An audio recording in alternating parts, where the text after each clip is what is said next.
I started at the University of Queen's or Queen's University in their Master of Health Professions Education. So it'll be an MHPE.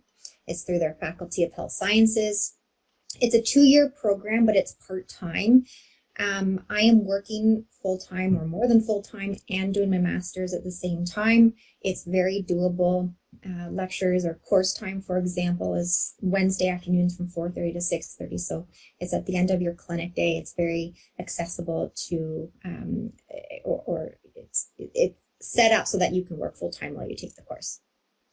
It does consist of 8 courses over 8 semesters. So there's 4 semesters per year and 1 course per semester, which is quite nice because you only have 1 course to think about at a time. So you can sort of focus in on that course and those due dates. 5 of those courses are online, and they are curriculum and design, scholarship, teaching and learning, and collaborative practice, which was very applicable to the PA profession. We all know that we collaborate very closely with our physicians and our other healthcare providers. I'm currently taking the Indigenous course, which has been phenomenal, and I think that's what sets Queen's apart from the other programs is they do include a fair bit of Indigenous teaching. And then the course I haven't taken yet is the leadership course, which will start in January. There are also 2 what they call intensive courses. So the first week of each year is a 1-week intensive course in Kingston. So there are 2 1-week in-person courses. The first one, so at the very beginning of the program, was the Intro to Health Professions Education. And then the first week of second year is simulation. Unfortunately, we had to do it virtually because of COVID, but it's also an opportunity to have some leadership towards the cohort that's coming into first year as well. So that was set up really nicely.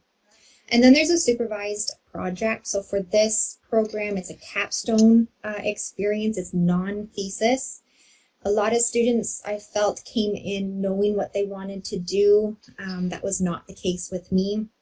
I actually had no idea what I wanted to do, but in conversations with PA program where I work and with NOSM, and then along with the course directors at Queen's University, have come up with something that I feel I'm going to be very passionate. So that will start in the new year as well. But it's non-thesis, which was one of the reasons I decided to choose this course. So I reached out to the program just before I talk here. I'm in the class of 2022, and there are 19 students in that class. Just as an example, 2 of them are in their 20s. There's a few in their 30s, 40s, 50s, and their 30s and 40s, sorry, and then there's 3 in their 50s. So you can see there's a broad range from 20s to 50s. The second cohort, so again, I was the inaugural year of this Queen's program as well. So the second cohort, or class of 2023, there are 22 students. 7 of those are in their 20s, all the way up to even 1 in their 60s. So again, this is a program that is applicable whether you just graduated university and are at the start of your career, whether you've been teaching and want to boost your career, or whether perhaps you're getting close to retirement and just want it as an experience. The students, there's a huge variety. There are lots of, it's probably mostly made up of physicians from various disciplines, so anything from residents, family docs, internists, surgeons, same with RNs at any stage of career, and broad spectrum across medicine. I'm the only PA in my year, and there is no PA in the second year, so come on guys, we need more PAs at this program.